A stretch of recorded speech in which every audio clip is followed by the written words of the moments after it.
सज्जन तुम्ही संतजन, कृपाळू सज्जन तुम्ही संतजन, एवढी कृपादान तुमची मज. आठवण तुम्ही द्यावी पांडुरंगा, किव माझी सांगा काकुळती. अनाथ अपराधी पतित अगळा, परिपाय वेगळा नका करू. आठवण तुम्ही द्यावी पांडुरंगा, किव माझी सांगा काकुळती. तुका म्हणे तुम्ही निरविल्यावरी, तुका म्हणे तुम्ही निरविल्यावरी, मग मज हरी उपेक्षिन. आठवण तुम्ही द्यावी पांडुरंगा, किव माझी सांगा काकुलती. विठ्ठल विठ्ठल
महायोगपीठे तटे भीमरत्यं, वरं पुण्डलीकाय दातुं मुनीन्द्रे. समागस्य दिष्टं तमानन्दकन्दं, परब्रह्मलिङ्गं वसे पाण्डुरङ्गं. भीमातीरनिवासाय पंढरीपुरवासिनी, पाण्डुरङ्गप्रकाशाय विठ्ठलाय नमो नमः. पांडुरंगा करो प्रताप नमो, पांडुरंगा करो प्रताप नमो, पांडुरंगा करो प्रताप नमो, पांडुरंगा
ज्ञानेश्वरा करुणाकरा दयाळा, तुमचा अनुग्रह लादलो पावन झालो चराचरी. गुरुर्ब्रह्मा गुरुर्विष्णू गुरुर्देव महेश्वरा, गुरुर साक्षात् परब्रह्मा तस्मै श्री गुरवे नमः. ब्रह्मानन्दं परमसुखदं केवलं ज्ञानमूर्तिं, ब्रह्मातीतं त्रिगुणरहितं सद्गुरुं तं नमामि. राधा मेरी स्वामिनी, मैं राधे जी को दास, जन्म जन्म मोहिती जियो श्री वृंदावन को वास. विठ्ठल विठ्ठल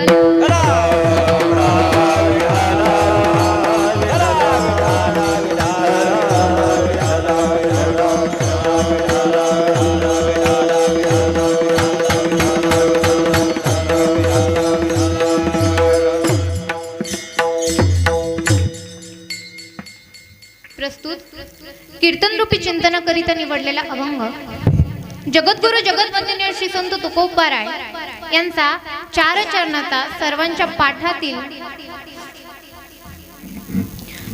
पाठातील सरळ साधा सोपा अभंग सेवेकरिता निवडलेला आहे. विठ्ठल विठ्ठल.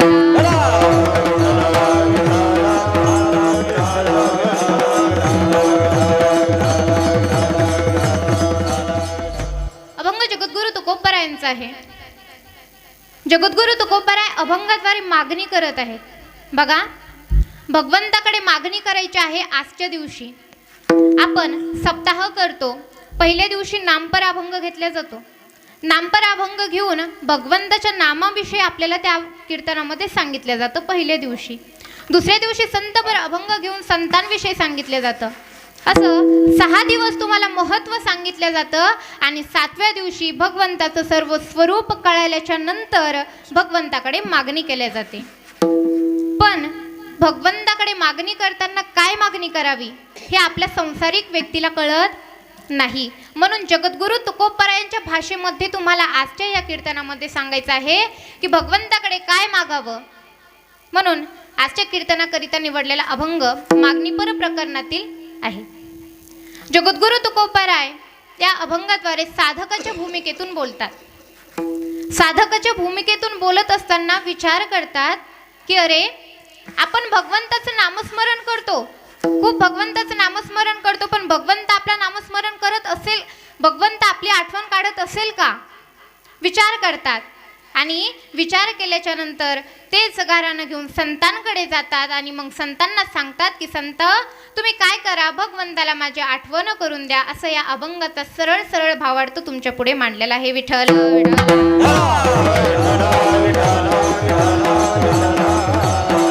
गरुडाचे पायी ठेवी वेळोवेळा डोई, वेगी आणावा तो हरी, मज दिना ते उद्धरी.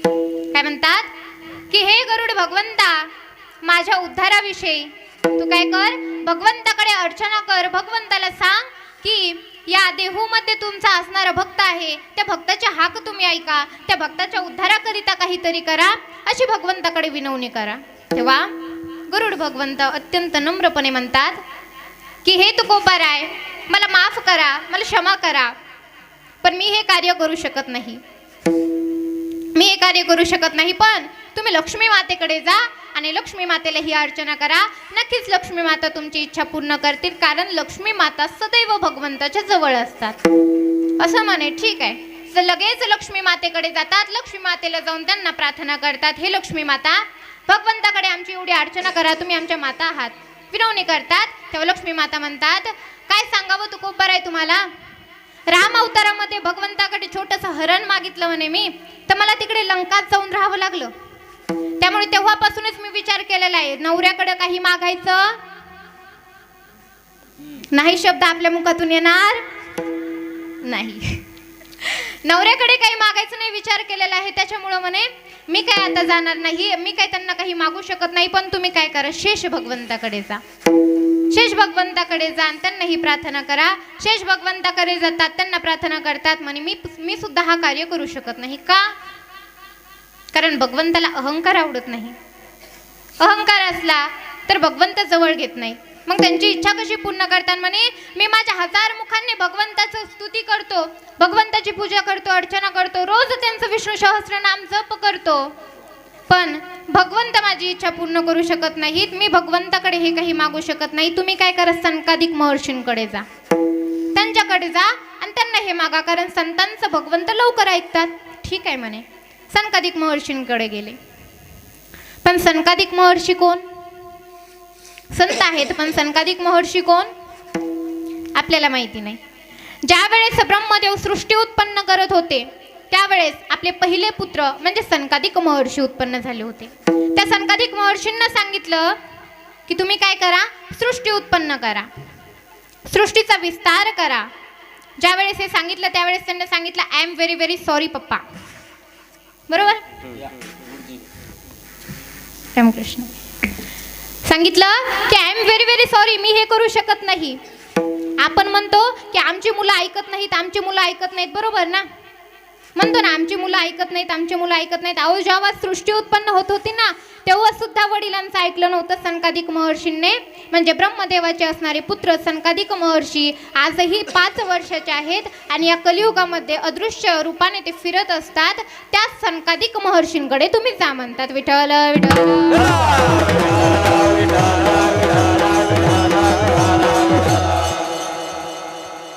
सनकादिक महर्षींकडे जा म्हणून सांगतात. तेव्हा सनकादिक महर्षींकडे गेले, त्यांची प्रार्थना करायला लागले. ते काय करत होते? हरिशरणम हरिशरणम श्रीकृष्ण गोविंद हरे मुरारी. नाथ नारायण वासुदेवा श्री कृष्ण गोविंद हरे मुरारे. नाथ नारायण वासुदेवा श्री कृष्ण गोविंद हरे मुरारे. नाथ नारायण वासुदेवा श्री कृष्ण गोविंद हरे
बघा, तुम्ही 6 दिवस झालं कीर्तन श्रवण करतात बरोबर.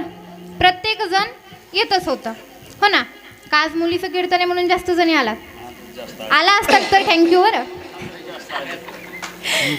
सगळ्याच येत असतील असं मला तरी वाटतं. तर तुम्ही 6 दिवस झालं कीर्तन श्रवण करत आहात. पहिल्याच दिवशी तुम्हाला सांगितलं असेल की हाताने टाळी वाजवायची, मुखाने भगवंताचं म्हणा राम राम टाळी वाजवा हाते, टाळी वाजवा हाते. नाचा डोला प्रेमे, नाचा डोला प्रेमे, बोलिया वही. म्हणा राम राम टाळी वाजवा हाते, टाळी वाजवा हाते. नाचा डोला प्रेमे, नाचा डोला प्रेमे, बोलिया वही. भगवंताचं नामस्मरण करायचं आहे. आणि ज्यांचे कोणाची तुम्हाला चाल अशी गोड लागत असेल ना कानाला, आता जसं एखादं गाणं लावलं आणि जर का खूप फेमस झालेलं असेल तर कानाला कसं गोड लागतं हो ना. मग कसं वाटतं आपोआप तोंडातून काय निघतं आपल्या, अरे वा किती छान गाणं आहे हो ना.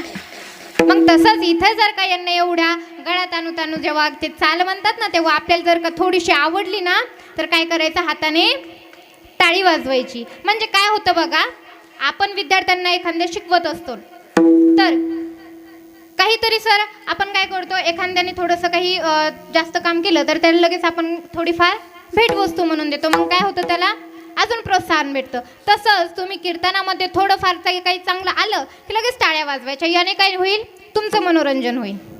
आपण मनोरंजन करण्याकरिता काय करत असतो, विनोदाचारी बोलवतो, विनोदाचारी कीर्तनकार बोलवतो, गाणे म्हणणारे कीर्तनकार बोलवतो, किंवा आपलं मनोरंजन जे करीन त्यांना बोलवतो. पण यांच्या चालीमधून जे आपलं मनोरंजन होत असतं ना ते कुठेच होत नाही. म्हणून चाल चांगली वाटली की हाताने टाळी वाजवायची आणि भगवंताचं नामस्मरण इथे चालू झालं की हाताने टाळी मुखाने नाम घ्यायचं. कारण तुम्ही 6 दिवस झालं कथा श्रवण करत आहात, कीर्तन श्रवण करत आहात, हरिपाठ होत असेल, तुमचा काकडा होत असेल, विष्णू सहस्त्रनाम होत असेल, त्याचं तुमच्या जे कानावर पडतं ना त्याच्यावर आपल्याला आज मागायचं आहे भगवंताला. मग भगवंताकडे मागत असताना अगोदर त्याला काहीतरी द्यावं लागेल. भगवंत दुसऱ्या कशा भुकेला नसतो बघा. आपण धन संपत्तीचे खूप भुकेले आहोत, पण भगवंत नाही. भगवंत कशाचा भुकेला आहे? प्रेम. थोरा प्रेमाचा भुकेला, थोरा प्रेमाचा भुकेला, थोरा प्रेमाचा भुकेला, थोरा प्रेमाचा भुकेला, थोरा प्रेमाचा भुकेला, थोरा प्रेमाचा भुकेला, थोरा प्रेमाचा भुकेला, आ थोरा प्रेमाचा भुकेला, प्रेमाचा भुकेला, थोरा भुकेला. हाती दुष्काळ दयाला, हाती दुष्काळ दयाला, थोरा प्रेमाचा भुकेला, प्रेमाचा भुकेला. हाती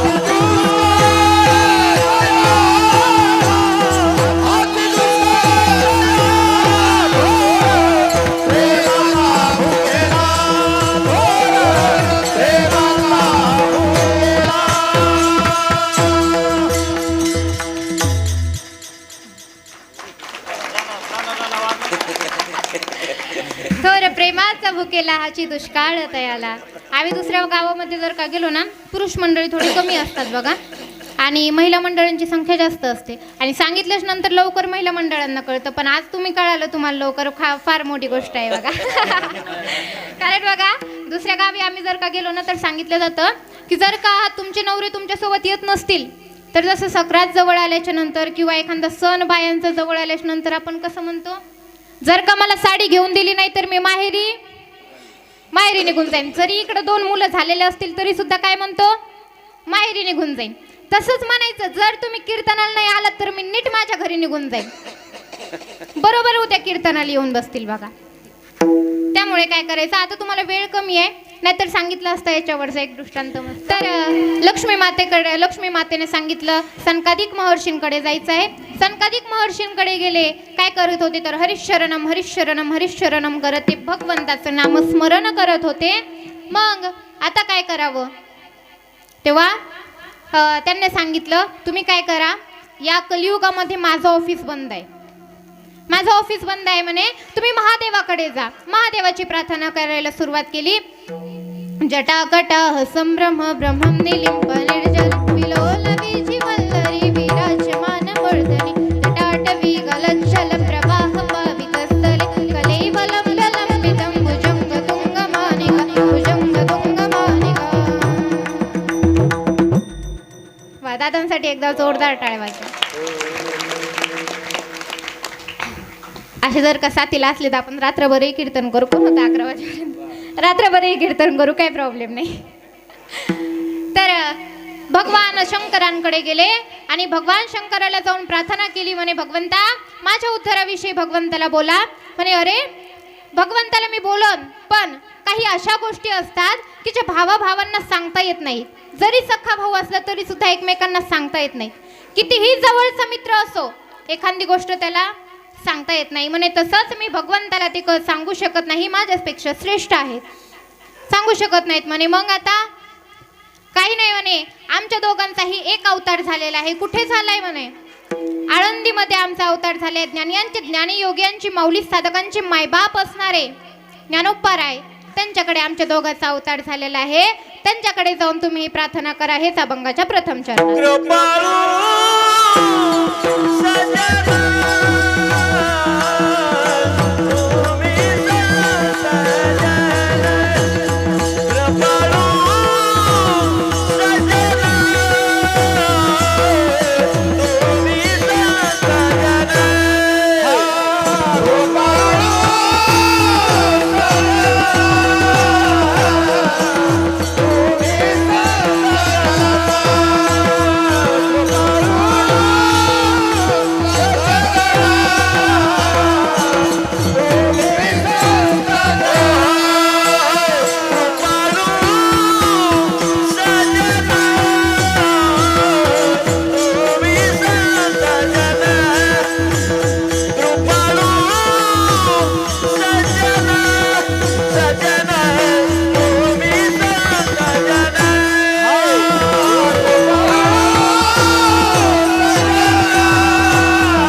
जन तुम्ही संत जन, एवढी कृपादान तुमची मज.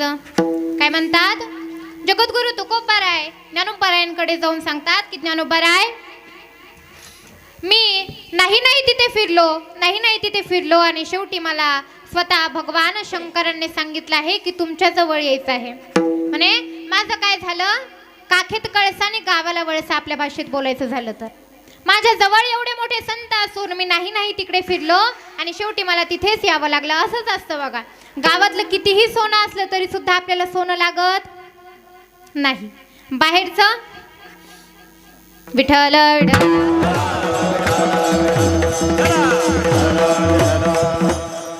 पण तुमच्या इथे गावातली सर्व मंडळी आहेत. मस्त आहे तुमचं.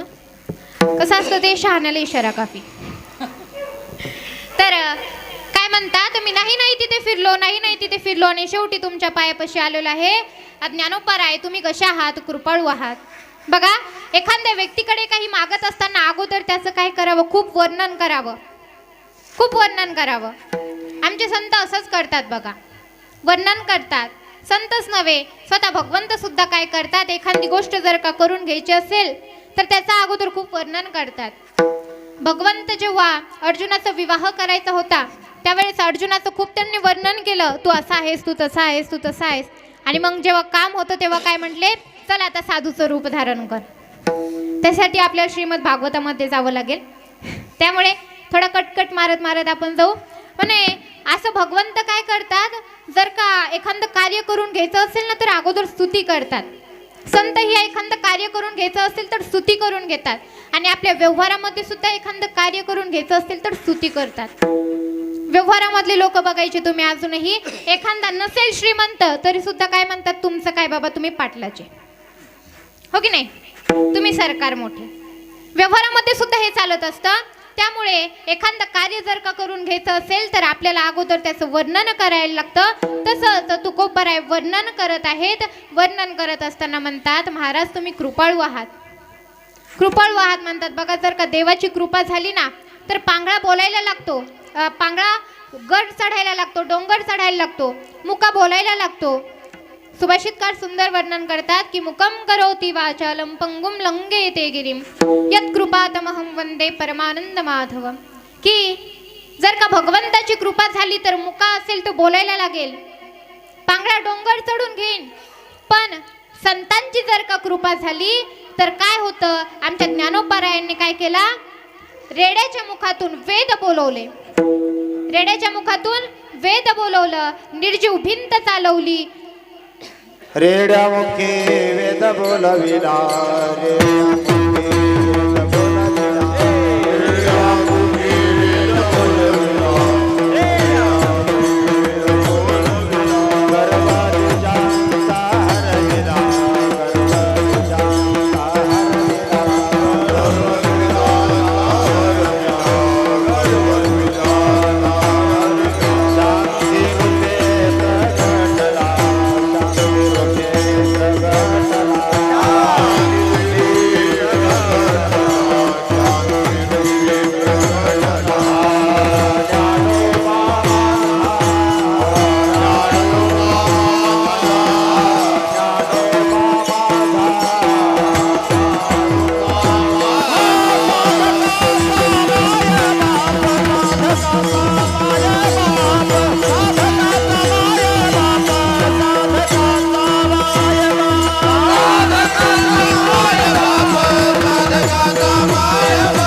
रेड्यामुखी वेद बोलविला, गर्भद्विजांचा हरविला, शांतिरूपी प्रगटला ज्ञानोबा माझा. रेड्याच्या मुखातून वेद बोलविला, भिंत निर्जीव भिंत चालवली, चालविली जड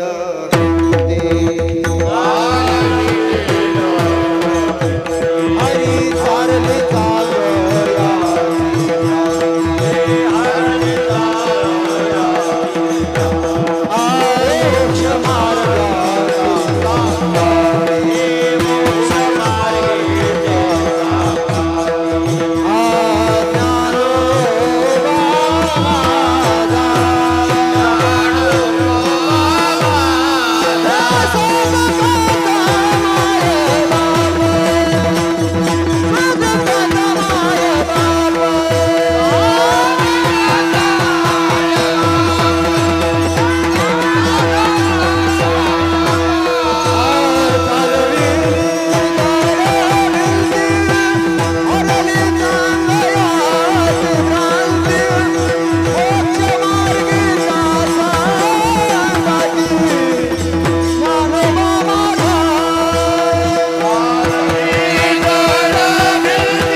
चालविली जड भिंती हरली हरली चांगयाची भ्रांती. हरली चांगयाची क्रांती. काय आहे? निर्जीव भिंत चालवली. कधी चालवली? ज्या वेळेस चांगदेव महाराजांना गर्व झाला होता, अहंकार झाला होता की म्हणे मी तपश्चर्या करतो आणि तपश्चर्यातून उठल्याच्या नंतर जे माझ्या पुढे असणारे मृतदेह पडलेले त्यांना मी जिवंत करतो, म्हणे एवढी ताकद माझ्यामध्ये आहे. गर्व झाला होता.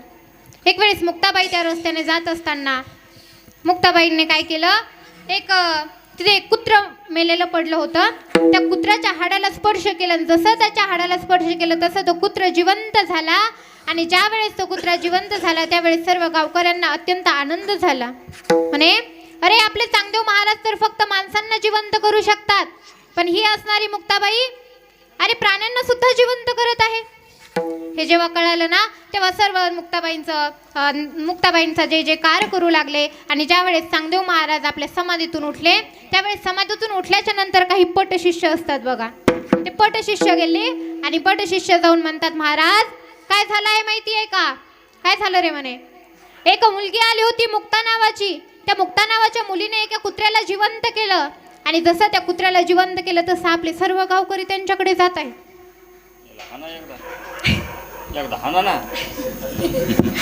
विठाला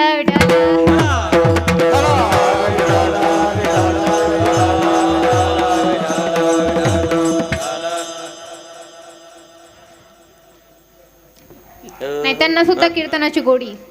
पण कसं असतं बघा, या धर्ममंडपामध्ये कोण येऊ शकतं? या धर्ममंडपामध्ये फक्त आपला हा देहच येऊ शकतो, या पंचमहाभूतांचा देहच येऊ शकतो. त्या कुत्र्याला सुद्धा आज परमार्थ करायची खूप आवड असेल, पण तो लांब जरी भुकला तरी सुद्धा आपण त्याला हाड हाड म्हणून टाकतो.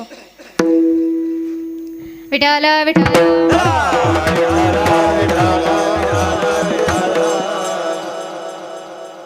तर कुत्र्याला जिवंत केलं आहे म्हणे आणि त्या कुत्र्याला जिवंत केलं तेव्हापासून सर्व गावकरी मंडळी त्यांच्याकडे जातात. काय करावं म्हणे? तेव्हा सांगितलं एक निरोप पत्र दे.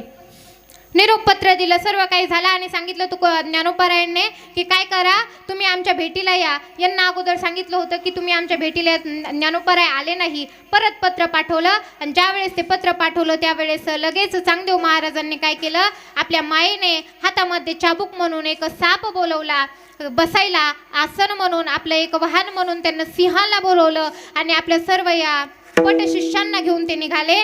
निघत असताना आळंदीमध्ये पोहोचले आणि आळंदीमध्ये पोहोचल्याच्या नंतर ज्ञानोबांना सांगण्यात आलं की चांगदेव महाराज तुमच्या भेटीकरिता आले आहेत. तेव्हा चांगदेव महाराज भेटीला आले हे कळता क्षणी आमच्या ज्ञानोपरायणने लगेच भिंतीवरती बसलेले होते, चौघेही भावंडे बसलेले होते.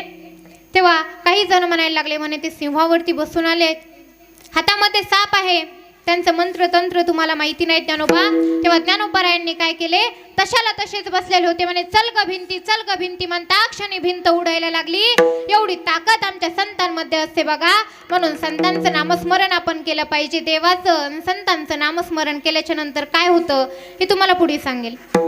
तेव्हा म्हणे संतांकडे एवढी ताकद असते की संत स्वतः भिंती चालवू शकतात, रेड्याच्या मुखातून वेद बोलू शकतात. मग या संतांची कृपा आपल्यावरती व्हायला हवी. मग त्या संतांची कृपा होण्याकरिता काय करावं लागतं? संतांची कृपा होण्याकरिता काय करावं लागतं? तर संतांची कृपा होण्याकरिता भगवंताचं नामस्मरण करावं लागतं. तुम्ही म्हणाल जिकडून तिकडून येतील ह्या नामस्मरणावरच कशी जाते? बरोबर ना? जिकडून तिकडून येते नामस्मरणावर जाते.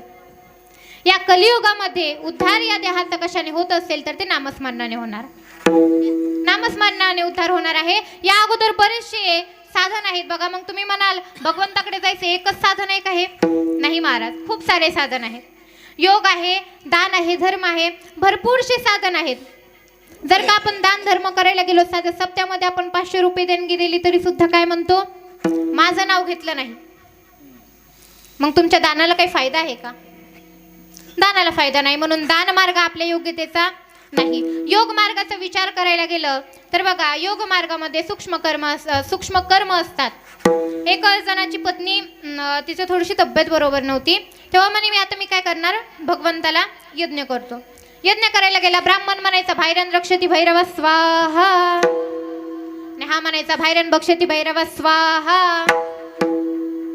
काय बदल पडला? भायरन रक्षती भैरव स्वाहा, भायरन भक्षती भैरव स्वाहा. आपला हा टेन्शन मध्ये होता, बायकोचं कधी बरं होतं म्हणून रक्षती म्हणण्यापेक्षा भक्षती म्हणला. जसा हा भक्षती म्हणला तसा तिकडे तिला उचललं गेलं. इथे काय सांगायचं आहे तुम्हाला, योग मार्ग आपल्या अधिकाराचा नाही. योग मार्ग करत असताना त्यात सूक्ष्म मार्ग बघावा लागत असतात, ते आपण बघू शकत नाहीत. म्हणून योग मार्ग अधिकाराचा नाही, दान मार्ग अधिकाराचा नाही, आपल्या अधिकाराचा ज्ञान मार्गही नाही. ज्ञान मार्गाने काय होत असतो, अहंकार होत असतो, गर्व होत असतो. स्वतः उद्धवजींना गर्व झाला होता. भगवंताने गोपियांकडून पाठवून त्याचा गर्व हरण करून घेतला होता. उद्धवजी गोपियांकडे जाऊन त्यांना ज्ञान सांगू लागले. तेव्हा गोपिका म्हणतात की अरे उद्धवा, ये ज्ञान की गठडी हमें मत पढ़ाओ. म्हणे ह्या ज्ञानाचं तुझं आम्हाला काही शिकवू नकोस. हम तो सिर्फ भगवान के प्यार के भुकेले है, हम तो सिर्फ भगवान के है असं म्हणतात. तेव्हा हा ज्ञान सांगतो आणि ते प्रेमाविषयी बोलतात. ज्यावेळेस गोपिकांचा पूर्ण संवाद त्याने श्रवण केला त्यावेळेस उद्धवाचा गर्व हरण झाला होता. सांगायचं तात्पर्य एक होतं की आपल्याला ज्ञान मार्ग आपल्या अधिकाराचा नाही. गर्व आल्याच्या नंतर ज्ञान मार्गाचा उपयोग नाही होत, भगवंतापर्यंत आपण जाऊ शकत नाहीत. पण जर का नामस्मरण केलं तर भगवंतापर्यंत आपण जाऊ शकतो. त्यामुळे भगवंताचं नामस्मरण केलं पाहिजे. मग तुम्ही म्हणाल आम्ही तर भगवंताचं रात्रंदिवस नामस्मरण करतो, उठता बसता भगवंताचं नामस्मरण करतो, मग आम्हाला का भगवंत प्राप्त झाला नाही? भगवंत आमच्या समोर का नाही? आज आपण इथे आता विठ्ठल विठ्ठल विठ्ठल विठ्ठल म्हणतो, भगवंत का आला नाही? तर ज्यावेळेस आम्ही वृंदावनला शिकण्याकरिता होते श्रीमद भागवत कथा, त्यावेळेस श्री प्रेमानंद बाबांच्या दर्शनाला ज्यावेळेस आम्ही गेलो होतो त्यावेळेस बाबांनी सांगितलं की भगवंताचं नामस्मरण करत असताना नामस्मरण कसं करावं. आपण काय म्हणतो, रामकृष्ण रामकृष्ण रामकृष्ण रामकृष्ण रामकृष्ण रे असं भगवंताचं आपण नामस्मरण करतो, बरोबर. बाबा सांगायचे की अरे आप ये भगवान का नाम जब लेते हो तब क्या करते हो, राधा राधा राधा राधा राधा राधा असं आपण नामस्मरण करतो. बाबांनी सांगितलं की भगवंताचं नामस्मरण करत असताना राधा राधा राधा असं नामस्मरण केलं पाहिजे. रा आणि धा मध्ये थोडासा अंतर असला पाहिजे आणि त्या अंतरामध्ये प्रेम उत्पन्न होतं. आणि जेव्हा त्या अंतरामध्ये प्रेम उत्पन्न होईल तेव्हाच आपल्याला त्याचं फळ प्राप्त होतं. आपण रामकृष्ण हरी म्हणतो, राम इथून निघला पाहिजे बेंबीच्या देठापासून, कृष्ण कंठातून आणि कृष्ण हृदयातून आणि हरी कंठातून निघलं पाहिजे. आणि ह्या तिन्हींचाही जेव्हा संगम होतो तेव्हा आपल्या मुखातून जो शब्द येतो त्या मुखातल्या शब्दाने आपला उद्धार होतो. म्हणून भगवंताचं नामस्मरण करत असताना शांततेत करावं. महाराज आपण गुरुमंत्र घेतल्याच्या नंतर काय करतो, एकदा गुरुमंत्र घेऊन टाकल्याच्या नंतर त्या गुरुमंत्राकडे बघत नाही सहसा. गुरुमंत्र घेतल्याच्या नंतर रोज त्याचा 108 वेळेस आपण जप केला पाहिजे. बरं, जप करत असताना जसं आपण रामकृष्ण हरिज्ञान आपल्या नामदेव महाराजांनी जसं सांगितलंय, उठता बसता हरी बोला, तसं जमत नाही गुरुमंत्र. गुरुमंत्र कसा घ्यावा लागतो? गुरुमंत्र घेण्याकरिता आसन ग्रहण करावं, म्हणजे आसनावरती बसावं आणि आसनावरती बसून एक माळ हातामध्ये घ्यावी आणि त्या माळीनं भगवंताचं नामस्मरण जे तुमच्या गुरूंनी दिलं आहे ते नामस्मरण घ्यावं, तर तो मंत्र सिद्ध होतो. आणि जेव्हा त्या मंत्राचा आपण जप करत राहतो, जेव्हा तो मंत्र सिद्ध होईल तेव्हा आपल्याला भगवंताची प्राप्ती होते. म्हणून गुरूंनी दिलेल्या मंत्राचा रोज जप करावा आणि जप करत असताना शांत चित्ताने, एकाग्र मनाने, आणि आपण घेतलेली माळ कधीच कोणाला देऊ नये, आपण केलेलं आसन कधीच कोणाला देऊ नये.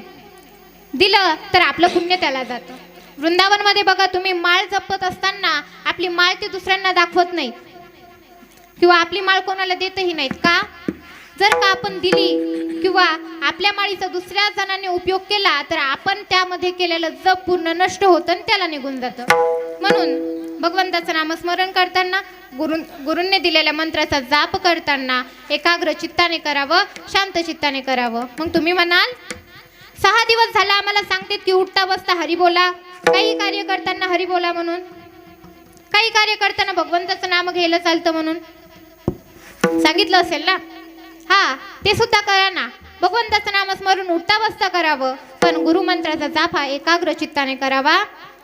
असंच या जापाचा मंत्राचा जर का आपण जप केला तर आपला लवकरच उद्धार होऊ शकतो. या कलियुगामध्ये सर्वात सोपं साधन म्हणजे नामस्मरण आहे.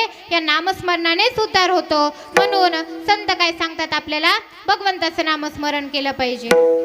बघा, संत कृपाळू आहेत, खूप कृपाळू आहेत. तुकोबराय म्हणतात तुम्ही कृपाळू आहात. कृपाळू शब्द कोणाला सांगावा? कृपाळू कोणाला म्हणावा? आता झोपाळू, कृपाळू, पोटाळू असे खूप सारे असतात. मग त्यांना म्हणावं का? नाही. आज आपण एखादं घर बांधलं त्याच्यावरती नाव देतो मातोश्रींची कृपा, किंवा एखाद्याने गाडी घेतली तर त्याच्यावर पाठीमागून नाव टाकतो यांची कृपा. मातोश्रींची कृपा टाकतो, पिताश्रींची कृपा टाकतो. गाडीवरती आज बरेच जणांचे आहे काय टाकतात? पिताश्रींची कृपा टाकतात किंवा काहीतरी टाकतात. का टाकतात ती कृपा? कारण त्यांच्या पैशाची गाडी असते म्हणून टाकतात. बरोबर ना? पण त्यांच्या त्यांची ही कृपा आपल्यावरती असतेच, पण जेवढी संतांची कृपा आहे तेवढी कोणाचीच कृपा नाही. कारण संत आपल्याला काय सांगतात? जन्म मरण रूपी हे 184 योनी आपल्याला जे भोगावे लागतात ना, तर 184 योनी ते आपल्याला भोगण्यापासून त्यागतात. आपल्याला सांगतात की अरे तू याच्यात जाऊ नको, तू कशात जा? भगवंताच्या नामस्मरणामध्ये जा, हे सांगतात. म्हणून संत कृपाळू आहे.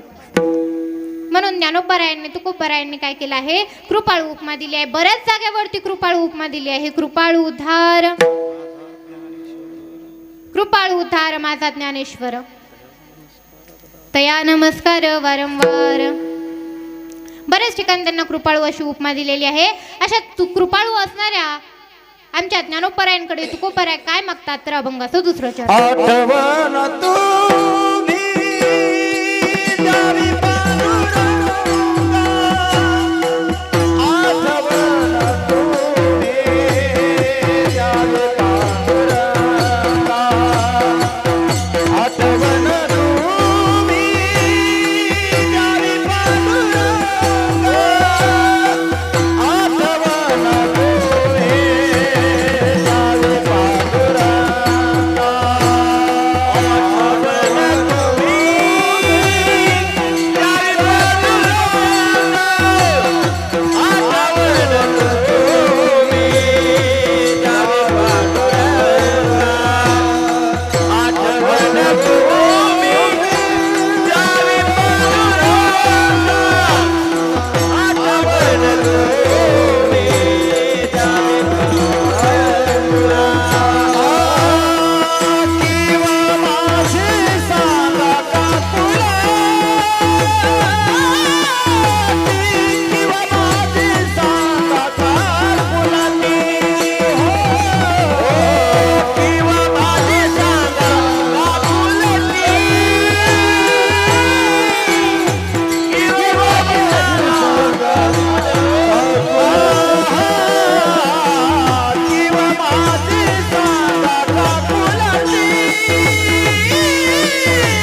द्यावी पांडुरंगा किंवा माझी सांगा काकुळती.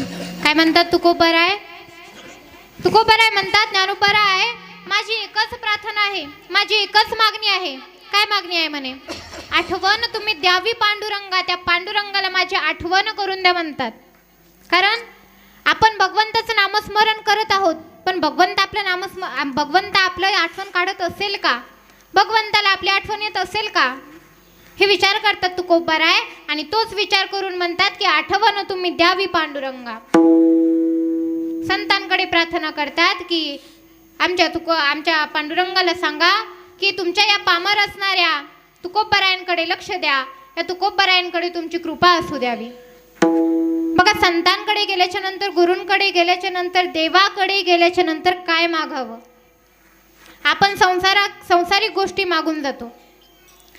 देवाकडे गेल्याच्या नंतर पहिल्या दिवशीपासूनच तुम्ही देवाला मागायला लागले असताल, देवा 7 दिवस कथा श्रवण करीन रे कशी पण, नाही झोपणार तुझ्या कथेत, पण असं होऊ दे. कसं मुलाचं लग्न होऊ दे. बरोबर ना? मुलाचं लग्न होऊ दे, घरामध्ये सुख शांती लाभू दे. नाही ती इच्छा आपण भगवंताकडे मागत असतो, पण या संसारिक गोष्टीमधले आपण आज जर का मागितलं ना, तर ते उद्या संपणार आहे. कारण देहाला लागलेले षड विकार आहे, जायती, अस्ति, विप्रिमते, अपश्येती, विनश्येते. जायती म्हणजे जन्माला येतो, अस्ति असतो, वर्धते म्हणजे वाढायला लागतो, तरुण होतो, म्हातारा होतो आणि एक दिवस मरतो. देहाला लागलेले षड विकार आहेत. मग तुम्ही म्हणाले देहाचं झालं, माझे जे दुसरी पिढी असेल त्या पिढीला काम येईल, माझ्या नातवाला काम येईल. बरोबर ना? तोच विचार करतो आपण. पण आज एवढुले जरी मुलं असली तरी सुद्धा काय करतात? उलट उत्तर देतात, म्हणे ए म्हातारे बस खाली म्हणतात. बरोबर? त्याच्यामुळे आपण मुलाबाळांचा विचार करतो, पण देवाकडे, संतांकडे जाताना आपण त्याला संसारिक न मागता परमार्थाचं मागावं. एक सुंदर गृहस्थी होता, अगोदर काही कामधंदा करत नव्हता. तेव्हा आई वडिलांना वाटलं जर काय लग्न करून दिलं तर कामधंदा करेल, म्हणजे एका हाताचे 2 हात झाल्याच्या नंतर काय करेल? कामधंदा करेल. बरं, लग्न करून दिलं. आता लग्न करून दिल्याच्या नंतर बायकोचं रोजचं टुमणं होतं. बघा काय टुमणं असतं बायकोचं? अहो हे आणा, ते आणा, हे करायचं, ते करायचं, मला हे सोनं करायचं, मला ही साडी पाहिजे, मला चप्पल हार करायचा, मला सँडल हार करायचा, ही इच्छा मागतात. म्हणे माझी बायको रोजच टुमणं लावत होती, म्हणे तुम्ही काहीच करू शकत नाहीत, असेच बसणार तुम्ही. आपल्याला जर का लेकरं झाले तर लेकरायला काय सांगायचं, लेकरांना काय द्यायचं, भांडू लागली एक दिवस. असा राग आला आमच्या पठ्याला. दुसऱ्या दिवशी लगेच काय केलं?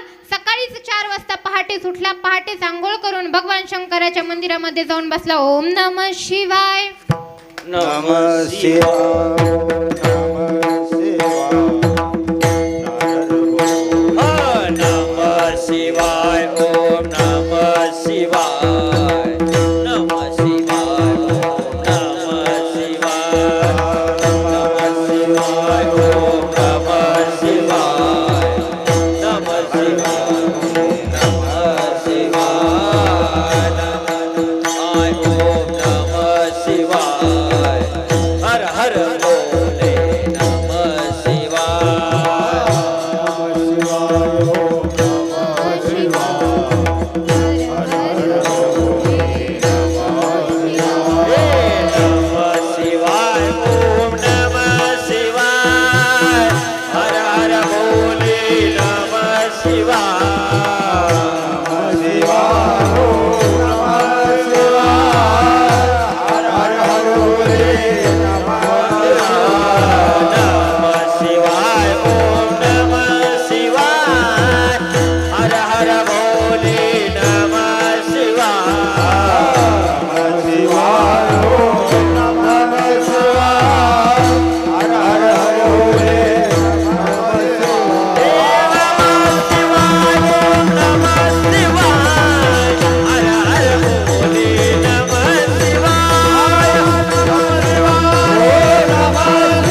महादेवाची प्रार्थना करायला लागले आणि ज्या वेळेस महादेवाची प्रार्थना केली त्यावेळेस महादेव तर आपल्या भजनामध्ये दंग होते, पण पार्वती मातेला दया आली.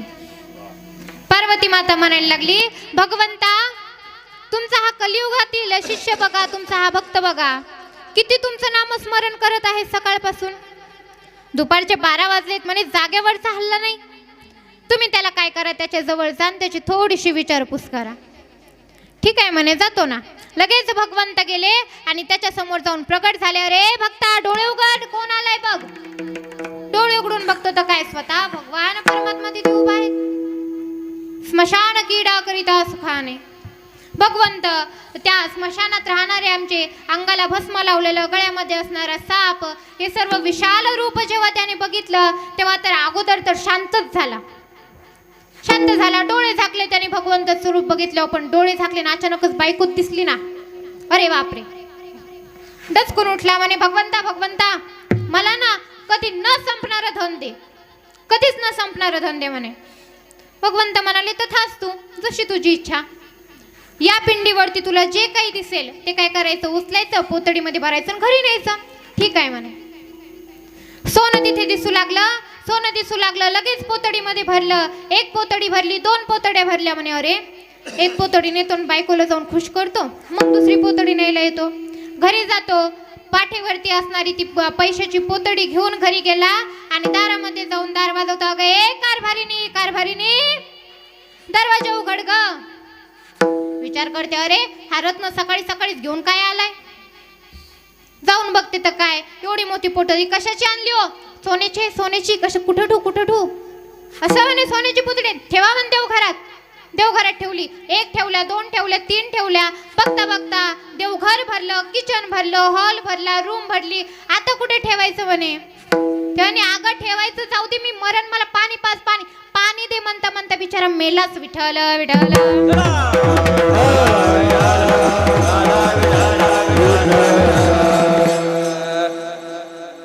पाणी दे म्हणता म्हणता मेला. सांगायचं तात्पर्य एक होतं, संसारातील धन भगवंताकडे मागितलं तर एक दिवस संपणार आहे. भगवंत देताना उद्धार हाताने देतो बघा, जे मागेल ते देतो. आपल्यावर जर का संकट आलेलं असेल ना, दुःख असेल आपल्या जीवनामध्ये, तर समजायचं भगवंत आपल्याकडे लक्ष देत आहे. आणि जर का जीवनामध्ये मनासारखं घडत असेल, मनासारखं सर्व होत असेल, गाडी घोडा बंगला मस्त आपण आईसमध्ये राहत असतो, तर समजायचं भगवंताचे आपल्याकडे लक्ष नाहीये. भगवंताचं लक्ष नाही समजायचं. दुःखामध्ये भगवंत आपल्याकडे लक्ष देतो, कारण दुःखामध्ये आपण भगवंताचं नामस्मरण करतो. सुखामध्ये कोणी करत नाही. दुःख आलं लगेच भगवंताकडे जातात. भगवंता तुला नारळ फोडीन पण एवढं राहू दे. भगवंता जर का माझ्या पोराचं राहिलं तर तुला 500 रुपये दान देईन, 500 रुपये दान देईन म्हणतात. त्यावेळेस लक्ष्मी माता खूप क्रोधित होते बघा. लक्ष्मी माता क्रोधित होते, म्हणे माझा पती काय तुम्हाला व्यापार करणारा दिसला 500 रुपयामध्ये त्याला विकत घ्यायला? विकत घ्यायला तुम्हाला व्यापारी दिसला माझा भगवंत? लक्ष्मी माता क्रोधित होत असतात. त्यामुळे नवस करताना भगवंताला 500 रुपये देईन, 10 रुपये देईन, ह्या नवस करू नये. तुम्ही भगवंताला नवस करा ना, पण केल्याच नाही भगवंताकडे काही. भगवंता तुला एवढं एवढं माझ्या संसारातून मी दिलं आहे, तुला काय द्यायचं आहे, तू तुझा विचार कर म्हणायचं. कारण संसारातील व्यक्ती काही मागितल्याशिवाय राहू शकत नाही.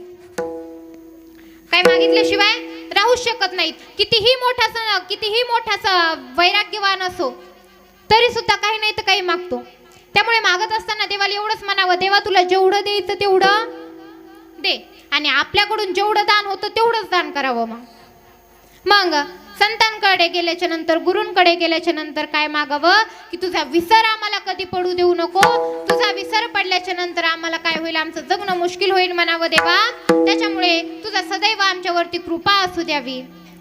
पण बघा, संतांकडे आपण गेलो, गुरूंकडे गेलो, आपली आठवण करून द्या म्हणतो, पण आपण तेवढ्या पात्रतेची पण असायला हवे ना. पात्रतेचं असायला हवं. तुकोबाराय काय म्हणतात की मी त्या पात्रतेचा नाही. अभंगाचं 3रं चरण. अनाथ अपराधी पतित आगळा, अनाथ अपराधी पतित आगळा, अनाथ अपराधी पतित आगळा, अनाथ अपराधी पतित आगळा, अनाथ अपराधी पतित आगळा, अनाथ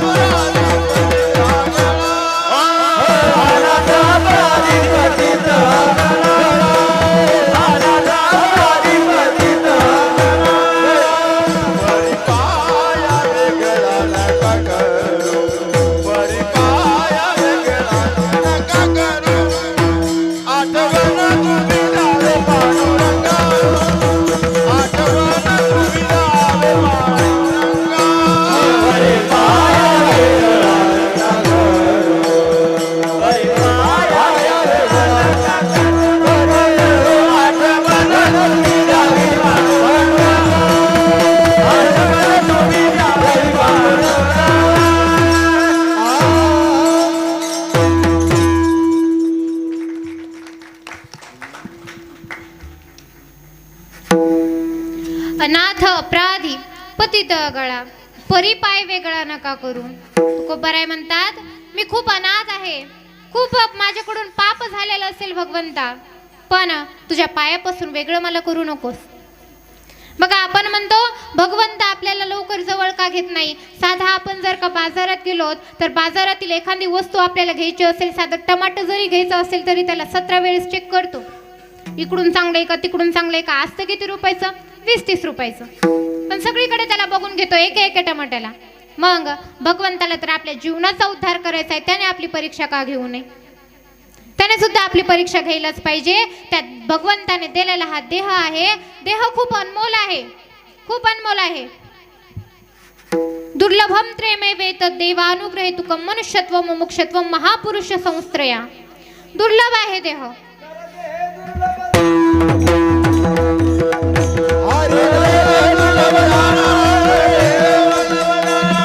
वर्षाची गणना रे, वर्षाची गणना. त्यामध्ये दुःख यातना रे, त्यामध्ये दुःख यातना.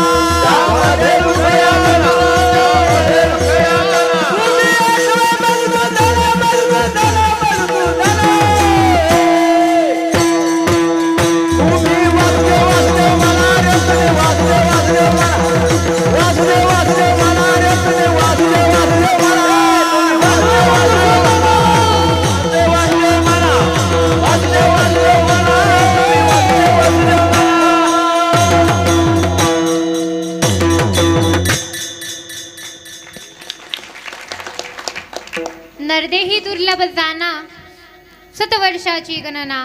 त्यामध्ये दुःख यातना, तुम्ही वासुदेव वासुदेव म्हणा. दुर्लभ आहे देह. मग या देहाचं जर दुर्लभ तर आहेच, मग या देहाचा उद्धार झालाच पाहिजे या देहामध्ये आल्याच्या नंतर. कारण दुसरा देह जर का आपल्याला प्राप्त झाला तर त्या दुसऱ्या देहामध्ये आपण भगवंताचं नामस्मरण करू शकत नाही. याच देही घडे देवाचे भजन, याच देही घडे देवाचे भजन. हरी कहे ज्ञान नाही कोठे, नाही कोठे. हरी कहे ज्ञान नाही कोठे.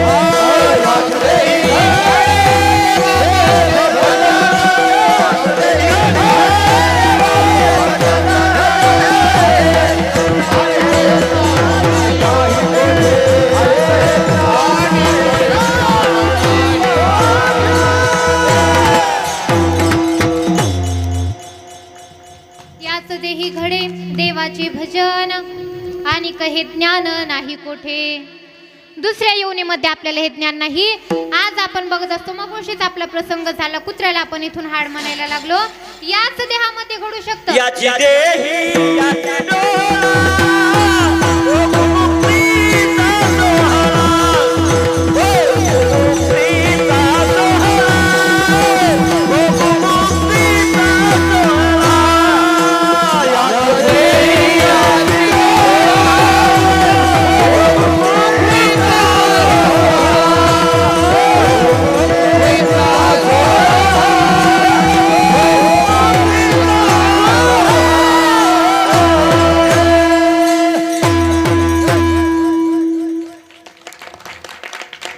भोगी मुक्तीचा सोहळा. याच देहामध्ये आपण मुक्तीचा सोहळा करू शकतो. दुसऱ्या जन्मामध्ये आपल्याला जर का दुसऱ्या जन्मामध्ये आपल्याला हा देह प्राप्त होणार. आज कुत्रे आहेत, गायी असतील, बैल असेल. गायीमध्ये तर आपण बघतो सर्व देवतांचं तिच्यामध्ये वास आहे. पण आज जर का इथे मंडपामध्ये तुमच्या मधात गाय येऊन बसली तर तुम्ही काय करता? गायीला हकलून लावता, बरोबर. तिच्यामध्ये 33 कोटी देव आहेत, तरी सुद्धा आपण तिला मंडपामध्ये बसू देणार नाहीत. पण आपला हा नरदेह किती दूषित आहे आतमधून. कारण बघा, जन्माला आलं तरी सुद्धा माणूस रडतच. जन्माला येताना माणसं काय करतात? रडत असतात. जन्माला येताना आपण 10 दिवसाचा विटाळ पाळत असतो आणि मेल्याच्या नंतर सुद्धा 10 दिवसाचा विटाळ पाळतो. मग देह कसा आहे? विटाळ आहे. पण या देहामध्ये जेव्हा आपण तोंडाने भगवंताचं नामस्मरण केलं ना, तर हा देह शुद्ध आहे. हृदयी आसता नाम तुझे, हृदयी आसता नाम तुझे, हृदयी आसता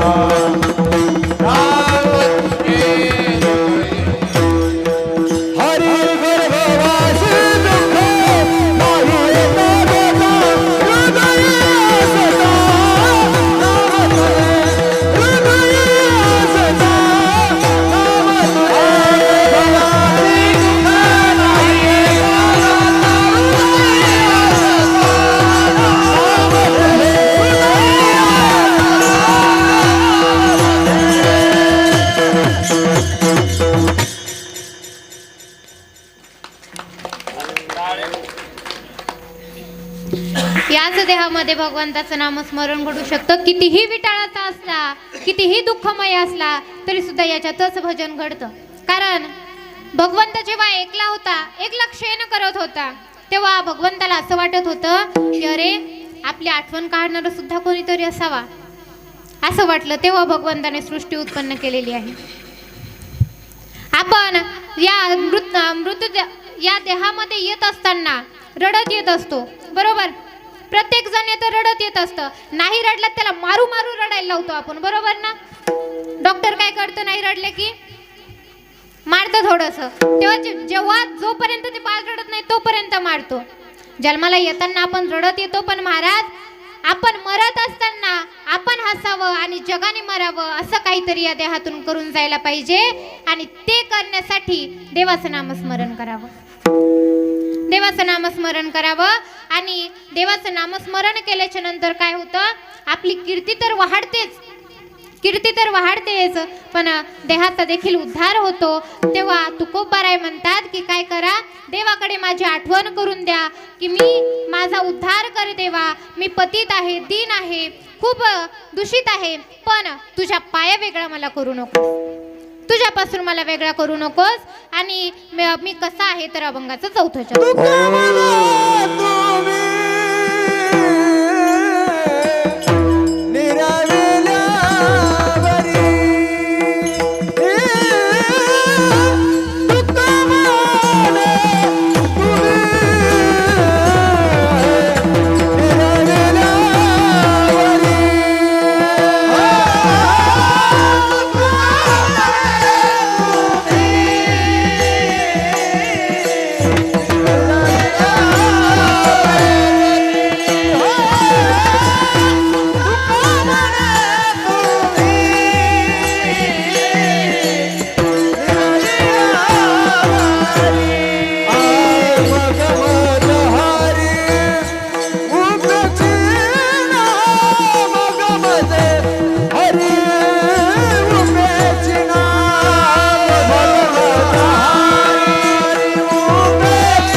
वाकुळते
आठवण तुम्ही द्यावी पांडुरंग किंवा माझी सांगा काकुळ तुका म्हणे तुम्ही निरविल्यावरी मंग माझ हरी उपेक्षिन.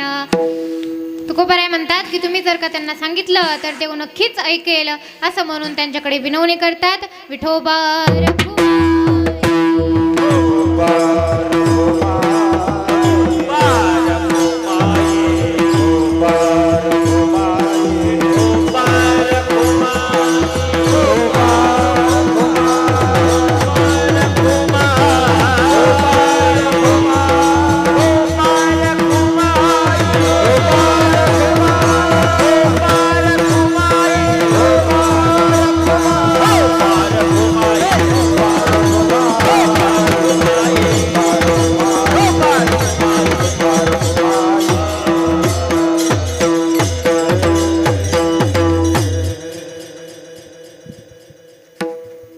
तुकाराम महाराज म्हणतात की ज्ञानोपाराय तुम्ही जर का त्यांना माझी आठवण करून दिली, तुम्ही जर का माझी विनवणी भगवंताजवळ केली तर भगवंत नक्कीच ऐकेल, नक्कीच ऐकेल भगवंत. म्हणून तुम्ही माझी प्रार्थना करा असं त्यांना सांगतात. असा हा अभंगाचा सरळ सरळ भावार्थ तुमच्या पुढे मांडण्याचा प्रयत्न केला. आपला हा अखंड हरिनाम सप्ताह असाच दरवर्षी चालत राहावा ही भगवंताकडे प्रार्थना करते. आणि असणारे सर्व गावकरी मंडळींचे नियोजक आयोजक संयोजक वारकरी मंडळी असतील, तरुण मंडळी असतील, आपले यूट्यूबवाले चॅनलवाले सर्व दादा असतील त्यांचेही आभार व्यक्त करते. तसेच व्यंकटेश मंडप डेकोरेशनवाले आपले दादा असतील त्यांचेही खूप आभार व्यक्त करते. अत्यंत सुंदर तुम्ही आवाज सोडलेला आहे त्याबद्दल तुमचे खूप आभार व्यक्त करते. तसेच असणार सर्व गायनाचार्य आणि मृदुंगाचार्य तुम्ही तर खूप छान साथ